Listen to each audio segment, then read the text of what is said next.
Today's topic of discussion, glycolysis and its significance. What are the significance? Glycolysis is the fundamental metabolic pathway. இது வந்து ஒரு ஃபண்டமெண்டலான பேசிக்கான metabolic pathway occurring in the cytoplasm of all living cells. இது எங்கே நடக்குதுன்னு சொல்லி பார்த்தா cytoplasm. இது என்ன பண்ணுதுன்னா 1 molecules of glucose, அதாவது 6 கார்பன் உள்ள 1 molecule of glucose 2 molecules of pyruvic acid 3 carbon உள்ள 2 molecules of pyruvic acid convert பண்ணுது.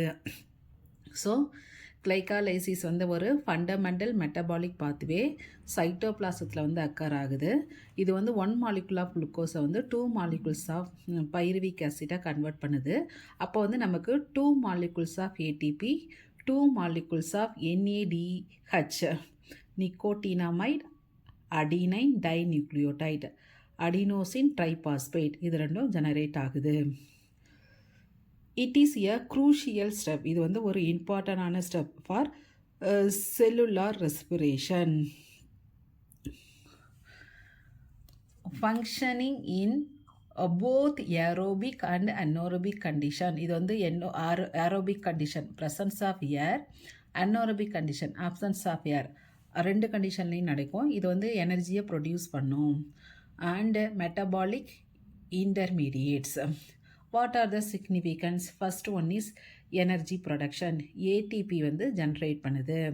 Glycolysis provide a quick source of energy. குயிக்காக வந்து எனர்ஜியை ப்ரொடியூஸ் பண்ணுது.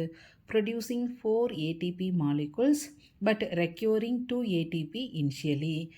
இது ஃபார் அவர் அண்டர்ஸ்டாண்டிங் இந்த பாத்வே எழுதியிருக்கேன். ஸோ குளுக்கோஸ் இங்கே வந்து அடினோசின் ட்ரைபாஸ்பேட் ஒரு இன்ஆர்கானிக் பாஸ்பேட்டை யூட்டிலைஸ் பண்ணுது. ஸோ இந்த 2 ஸ்டெப்ஸ்லேயும் வந்து யூட்டிலைசேஷன், நான் லாஸ்ட் 2 ஸ்டெப்ஸ்லேயும் வந்து energy releasing 2 molecules. So here 2 molecules. So இதுதான் என்ன பண்ணுது, 4 molecules of ATP but recurring 2 ATP molecules initially. So resulting in a net gain of 2 ATP molecules. அதனால 2 ATP molecules தான் வந்து ப்ரொடியூஸ் ஆகுது.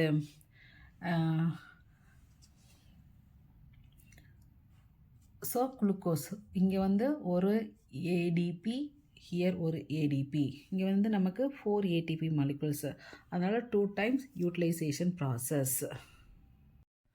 This is essential for tissue with high energy demand. நம்ம பாடியில் உள்ள டிஷ்யூக்கு வந்து ஹை எனர்ஜி டிமாண்ட் இருக்கிறப்ப இது வந்து ஏடிபியை ப்ரொடியூஸ் பண்ணுது.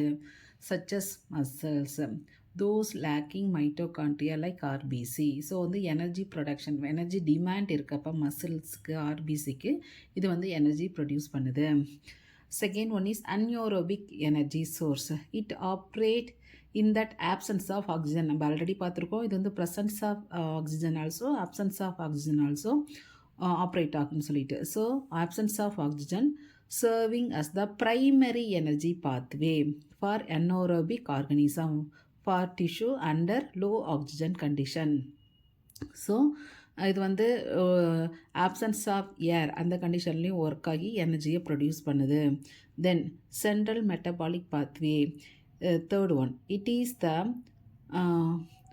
Foundational step for cellular respiration. நம்மளுக்கு இனிஷியலியாக பார்த்துருக்கோம் செல்லுலார் ரெஸ்பிரேஷனுக்கு ரொம்ப எசென்சியல் ஸ்டெப்ஸ்னு. with the produced pyruvate subsequently entering citric acid cycle. So 1 molecule of glucose 2 molecules of pyruvic acid produce பண்ணின்னு சொல்லி பார்த்துருக்கோமா. அந்த pyruvic acid வந்து TCA சைக்கிள்குள்ளே போயிட்டு if presence of oxygen, இதுவே வந்து ஆப்சன்ஸ் ஆஃப் ஆக்சிஜன் அப்படிங்கிறப்போ வந்து இது வந்து என்னவா கன்வெர்ட் ஆகுது, லாக்டேட்டாக கன்வெர்ட் ஆகுது. ப்ரெசன்ஸ் ஆஃப் ஆக்சிஜன் இருக்கப்போ சிட்ரிக் ஆசிட் சைக்கிளில் போயிட்டு எனர்ஜியை ப்ரொடியூஸ் பண்ணோம்.